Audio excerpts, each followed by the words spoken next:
नमस्कार दोस्तों, स्वागत है आपका मेरे channel Shri Krishna English academy में। आज आपका दूसरा दिन है।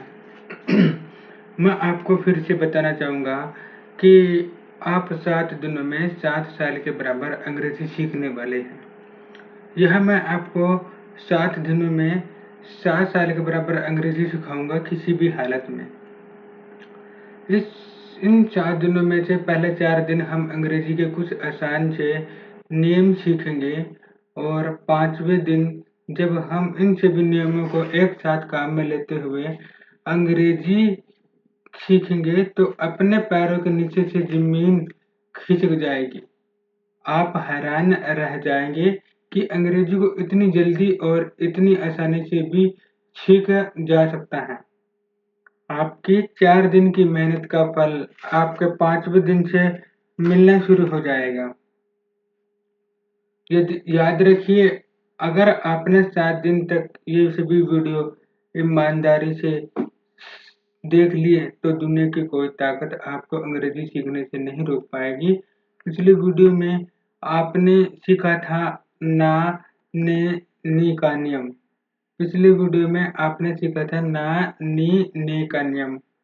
अगर हिंदी में किसी वर्ब या क्रिया के अंत में ना, नी, ने आता है तो हिंदी में उस क्रिया से पहले टू लगाया जाता है। जाना की अंग्रेजी बनेगी टू गो। क्योंकि जाना के अंत में ना लगा है तो गो से पहले टू लगाया जाएगा। और अब हम सीखने जा रहे हैं एक ऐसा जबरदस्त टॉपिक जो अंग्रेजी को और भी आसान बना देगा। गेट के नियम यानी कि रूल ऑफ गेट। आइए अब शुरू करते हैं। सबसे पहले गेट का पहला नियम बहुत ध्यान से पढ़िए। अगर किसी हिंदी वाक्य के बीच में कोई हो शब्द आता है तो उसके अंग्रेजी अनुवाद में गेट लगाया जाता है। आइए कुछ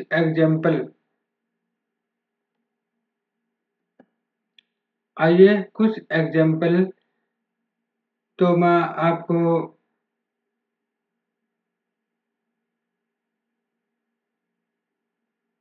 बताता हूँ कि तो ध्यान से देखिए कि इसमें देखिए कि तुम कल कहाँ जाओगे। पहला एग्जाम्पल है कि तुम कल कहाँ जाओगे। अगर इस हिंदी वाक्य के बीच में कहीं हो शब्द हो आया है, नहीं आया है तो इसकी अंग्रेजी बनेगी तो क्या गेट लगाया जाएगा? नहीं लगाया जाएगा। एक और वाक्य देखो, तुम कहाँ जा रहे हो। इस वाक्य को ध्यान से देखिए कि क्या इस हिंदी वाक्य में के शब्द में कहीं हो शब्द आया है? हाँ, हो शब्द आया है लेकिन अनंत में आया है, आखिरी में आया है, बीच में नहीं। तो इसको अंग्रेजी वाक्य में गेट नहीं लगाया जाएगा। अगर आप कहेंगे कि मैं रोज लेट हो जाता हूँ, अगर आप कहेंगे कि मैं रोज लेट हो जाता हूँ तो ध्यान से देखिए कि इस हिंदी वाक्य के बीच में कहीं हो शब्द आया है? हाँ, बीच में आया है। तो इस वाक्य की अंग्रेजी बनाई जाएगी तो गेट जरूर लगाया जाएगा। आगे देखिए कि अगर आप कहोगे कि चाय ठंडी हो जाएगी, आप कहोगे कि चाय ठंडी हो जाएगी तो क्या इस हिंदी वाक्य के बीच में कहीं हो शब्द आया है? देखो ध्यान से, तो ये हाँ आया है तो इस वाक्य की अंग्रेजी बनेगी तो गेट जरूर लगाया जाएगा। तो ये था गेट का पहला नियम। अगर किसी हिंदी वाक्य के बीच में हो शब्द आए तो उस वाक्य की अंग्रेजी बनाई जाए तो गेट जरूर लगाया जाएगा। और अब हमें सीखना है गेट का दूसरा नियम। अब हमने सीखना है गेट का दूसरा नियम। बहुत ध्यान से देखियो, गेट का दूसरा नियम आपके होश उड़ा देगा। लेकिन सीखने से पहले सिर्फ 2 मिनट के लिए 5 बेसिक जानकारियां पढ़नी बहुत जरूरी है।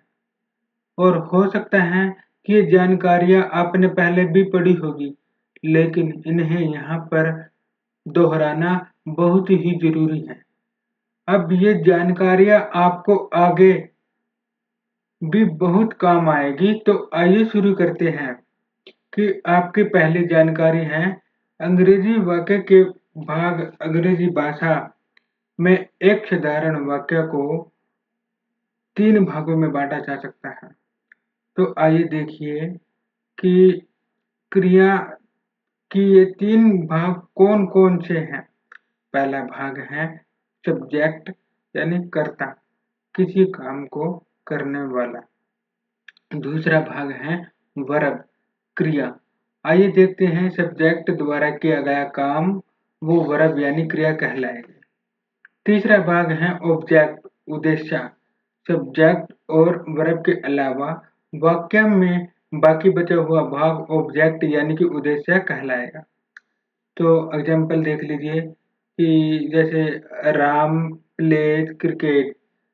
सब्जेक्ट राम हो गया, वर्ब क्रिया और ऑब्जेक्ट उद्देश्य। तो ये क्रिकेट ऑब्जेक्ट उद्देश्य। तो ये थी आपकी पहली जानकारी। अब है आपकी दूसरी जानकारी। तो दूसरी जानकारी में वर्ब क्रिया के प्रकार बताए जाएंगे कि वर्ब क्रिया जैसे अंग्रेजी भाषा में वर्ब 2 प्रकार की होती है। एक होती है मेन वर्ब और दूसरी होती है हेल्पिंग वर्ब। मेन वर्ब का मुख्य काम होता है जैसे गो, एट, प्ले। और हेल्पिंग गो, एट, प्ले, कम, सीट, एट, ड्रिंक, कुछ भी हो, सब ये जो मेन वर्ब कहलाती है।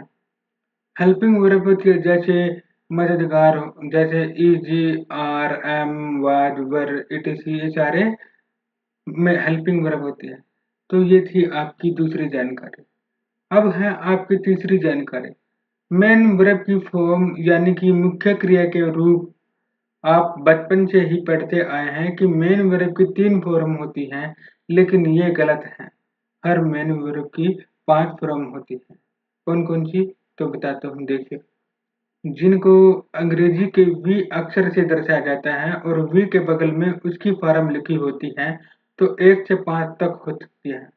वर्ब 1 मेन फॉर्म की फर्स्ट फॉर्म यानी कि वर्ब 2 यानी कि मेन वर्ब की सेकंड फॉर्म,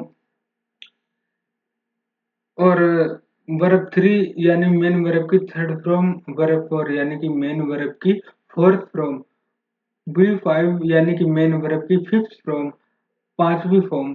तो आइए एक एग्जांपल देते हैं। जैसे प्ले, प्लेड, प्ले वर्ब की फर्स्ट फॉर्म होगी, प्लेड वर्ब की सेकंड फॉर्म होती है और प्लेड वो भी वर्ब की थर्ड फॉर्म होती है। तो प्ले, ध्यान से देखिए कि यहाँ प्ले के साथ आईएनजी लगाया गया जाएगा जो फोर्थ फॉर्म कहलाएगी। प्ले, टू प्ले, ध्यान दीजिए कि टू प्ले की 5 फॉर्म बनेगी। तो टू प्ले खेलना। आपको याद है ना कि ना, नी, ने का नियम। अगर क्रिया के अंत में ना, नी, ने शब्द आता है तो अंग्रेजी वाक्य में उस क्रिया के साथ टू लगाया जाएगा। खेलना को अंग्रेजी में कहेंगे टू प्ले। तो ये थी आपकी तीसरी जानकारी। और अब आपकी चौथी जानकारी है अंग्रेजी वाक्य के सूत्र।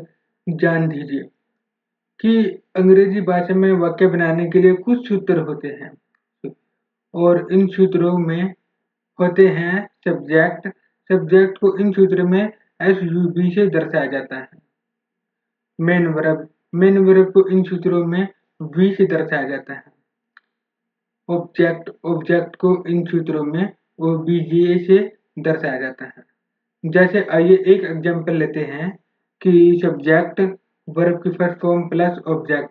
ध्यान से देखिए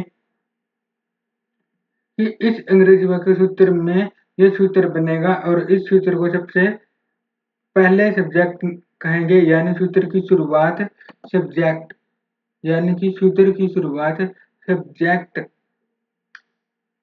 उसके बाद वर्ब की फर्स्ट फॉर्म यानी कि मेन वर्ब की फर्स्ट फॉर्म, उसके बाद ऑब्जेक्ट, उसके बाद सूत्र है सब्जेक्ट इज वर्ब की fourth form plus object.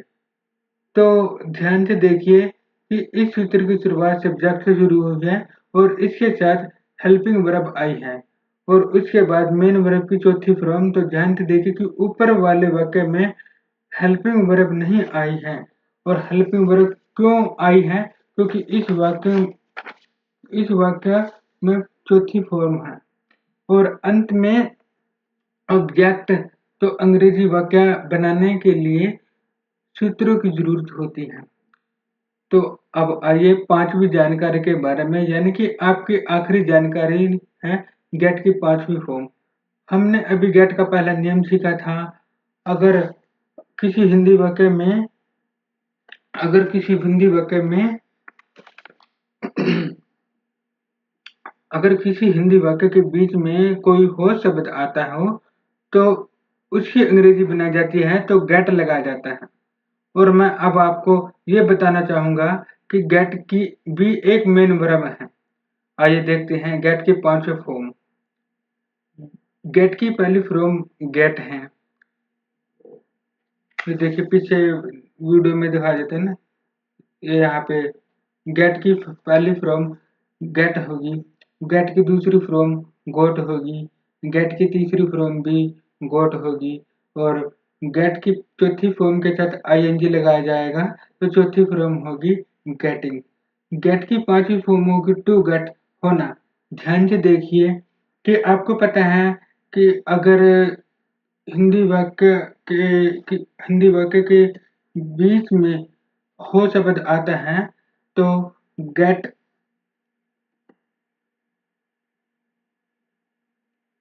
Hindi वाक्य के बीच में हो शब्द आता है तो गेट लगाया जाता है।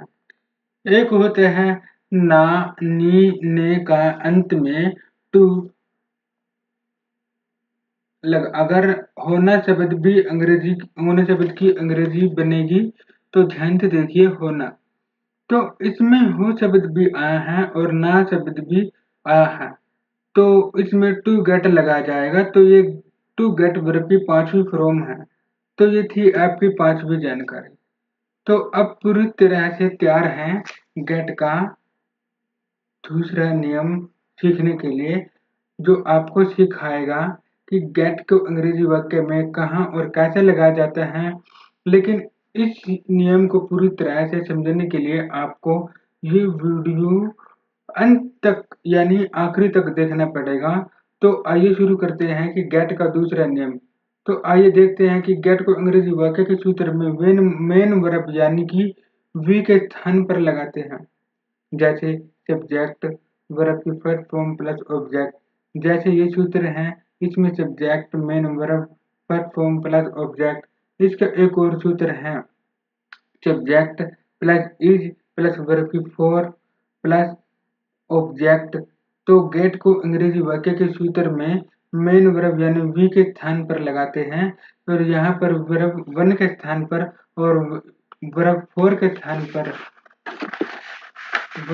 स्थान पर इस बात पर ध्यान दीजिए कि अंग्रेजी वाक्य के सूत्र में मेन वर्ब की जो भी फॉर्म होगी तो गेट की भी वही फॉर्म लगाएंगे। ध्यान से देखिए कि सब्जेक्ट वर्ब की फर्स्ट फॉर्म प्लस ऑब्जेक्ट, इस वाले वाक्य में वर्ब की फर्स्ट फॉर्म यानी मेन वर्ब की फर्स्ट फॉर्म है सब्जेक्ट इज प्लस वर्ब की फोर्थ फॉर्म प्लस ऑब्जेक्ट। इस वाले वाक्य में वर्ब की फोर्थ यानी कि मेन वर्ब की फोर्थ फॉर्म है। इन सूत्रों में मेन वर्ब की फॉर्म होगी तो यानी गेट की भी वही फॉर्म लगाएंगे। तो get got getting to get. तो देखिए कि वर्ब की फर्स्ट फॉर्म होगी गेट, वर्ब की सेकंड फॉर्म होगी गोट, वर्ब की थर्ड फॉर्म होगी गोट और वर्ब की फिफ्थ फॉर्म होगी पांचवी फॉर्म होगी गोट। वाक्य के सूत्र में मेन वर्ब की जो फॉर्म होगी गेट की भी वही फॉर्म लगाएंगे।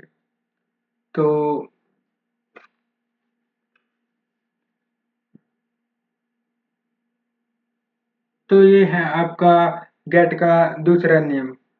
तो आइए अब हम देखते हैं गेट का तीसरा नियम।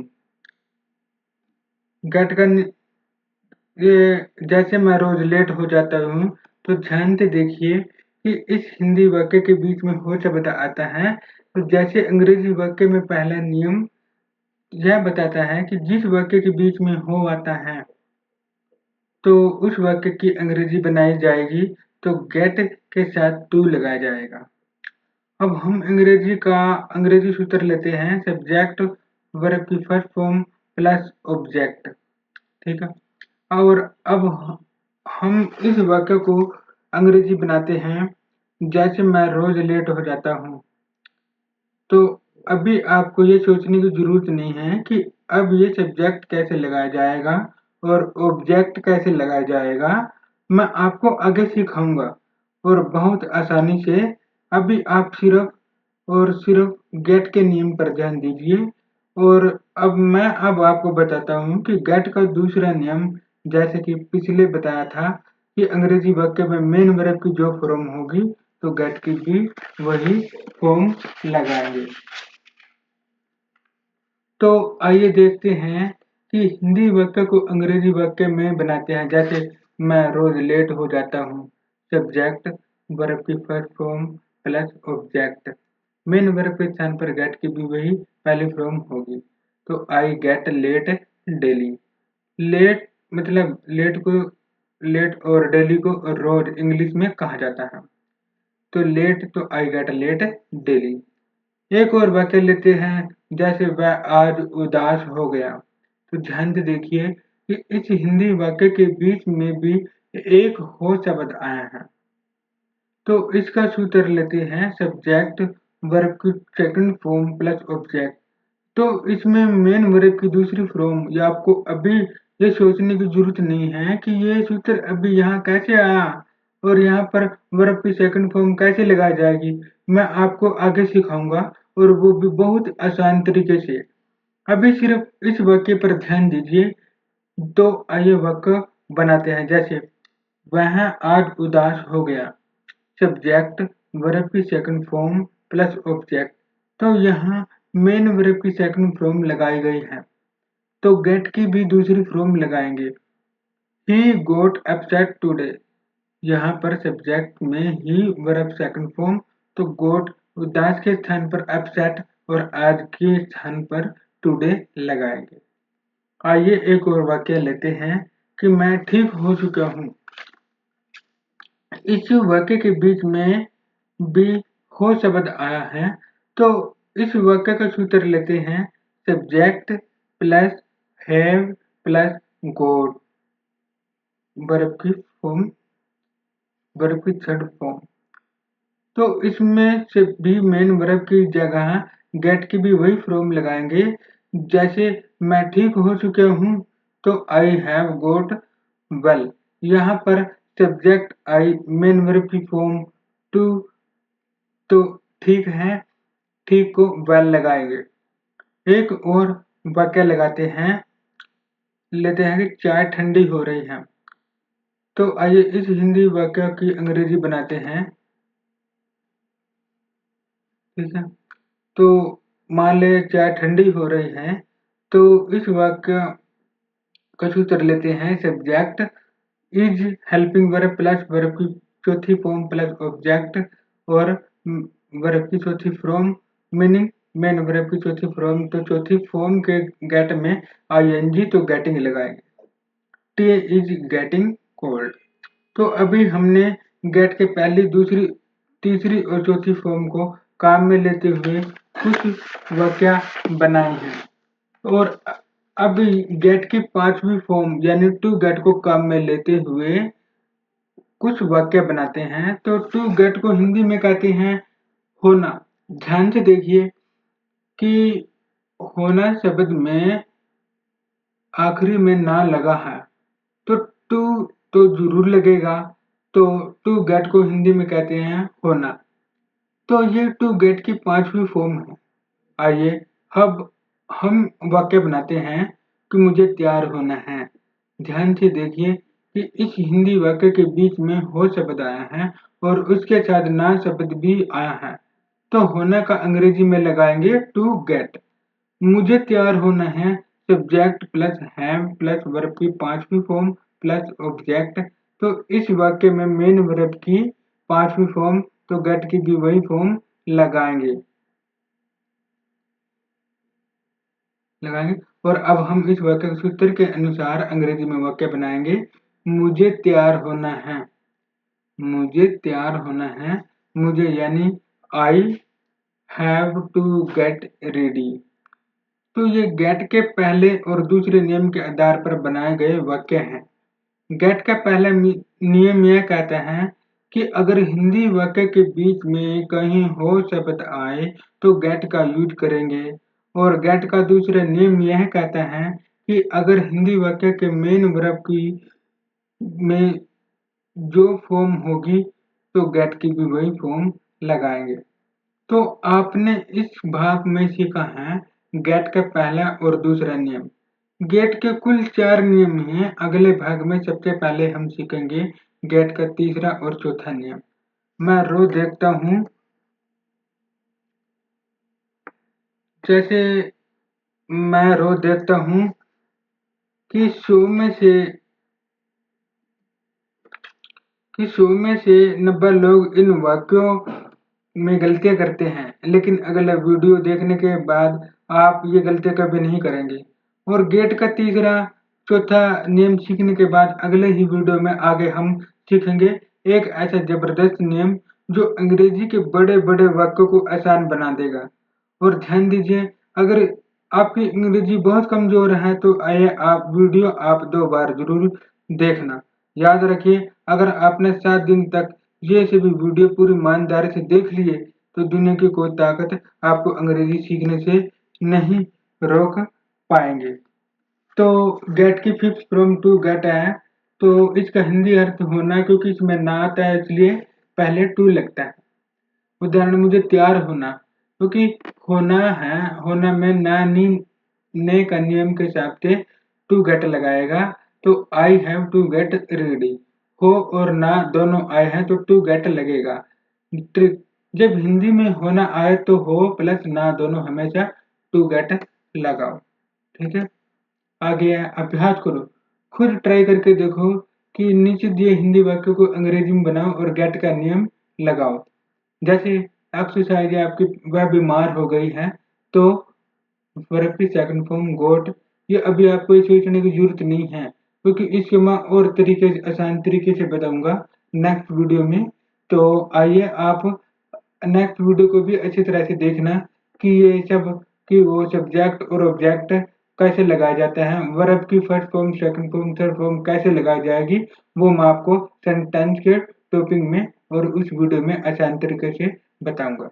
ठीक है, अभी यहाँ सिर्फ इतना समझना कि टू गेट और के नियम को और नानी ने के नियम पर फोकस रखो। ठीक है, तो नियम में वाक्य के बीच में हो आए तो गेट का यूज करना, और नियम टू मेन वर्ब जिस फ्रॉम में हो तो गेट की भी उसी फ्रॉम। ठीक है, 5 फ्रॉम होगी get, got, got, getting, to get. ठीक है, जैसे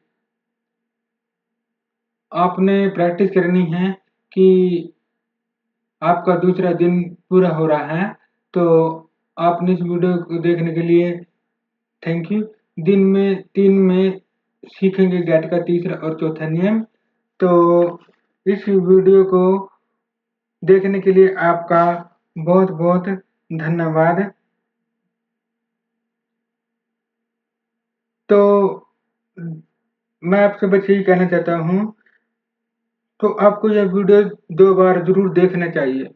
याद रखिए कि अगर आपने 7 दिन तक ये सभी वीडियो पूरे मन से देख लिए, अगर आपने 7 दिन तक ये सभी वीडियो पूरे से ईमानदारी और अच्छे से देख लिए, तो दुनिया की कोई ताकत आपको अंग्रेजी सीखने से नहीं रोक सकती। क्योंकि इस वीडियो को देखने के लिए आपका बहुत बहुत धन्यवाद।